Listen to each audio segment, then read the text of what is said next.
Hello. കഴിഞ്ഞ 3 വർഷമായിട്ട്, അതായത് എനിക്ക് ജോലി കിട്ടിയ അന്ന് തൊട്ട് ഞാൻ ഈ ഫ്ലാറ്റിലാണ് കേട്ടോ താമസിക്കുന്നത്.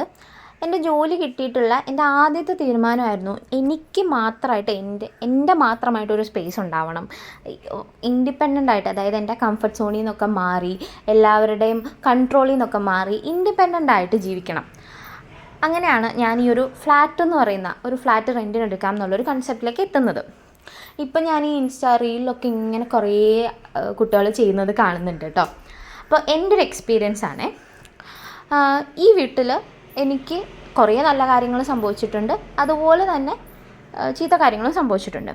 അപ്പം നല്ലത് എന്തൊക്കെയാണെന്ന് വെച്ച് കഴിഞ്ഞാൽ, നമ്മൾ തന്നെ അടുക്കും ചിട്ടയോടും കൂടെ ജീവിക്കാനായിട്ട് പഠിക്കും. കാരണം നമ്മളെ വിളിച്ചെണീപ്പിക്കാൻ അമ്മയില്ല, നമ്മൾ തനിയെ എണീറ്റ് ഓഫീസിൽ പോകണം, എല്ലാ കാര്യങ്ങളും സ്വന്തമായിട്ട് ചെയ്യണം. അപ്പോൾ എനിക്ക് കുക്കിംഗ് ഒന്നും അറിയില്ലായിരുന്നു, പക്ഷെ ഞാൻ ഇവിടെ വന്നിട്ടാണ് എൻ്റെ കുക്കിംഗ് സ്കിൽസൊക്കെ ഡെവലപ്പ് ആവുന്നത്.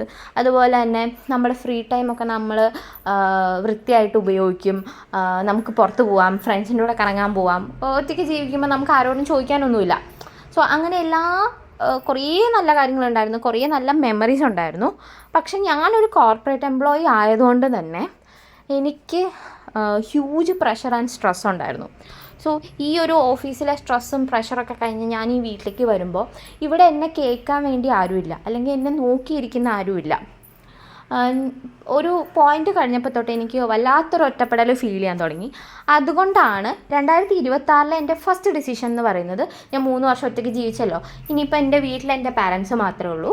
എൻ്റെ ബ്രദർ ജോലിയുടെ ഭാഗമായിട്ട് വേറൊരു സ്ഥലത്താണ്. അപ്പോൾ ഞാൻ 2 മണിക്കൂർ ട്രാവൽ ചെയ്താൽ എനിക്ക് എൻ്റെ ഓഫീസിൽ നിന്ന് വീട്ടിലേക്ക് എത്താം. സോ ഞാൻ ഫസ്റ്റ് ഓഫ് ഓൾ ഭയങ്കര വിഷമത്തോടു കൂടി വീടങ്ങ് വെക്കേറ്റ് ചെയ്തു. എന്നിട്ട് ഞാൻ എൻ്റെ വീട്ടിലേക്ക്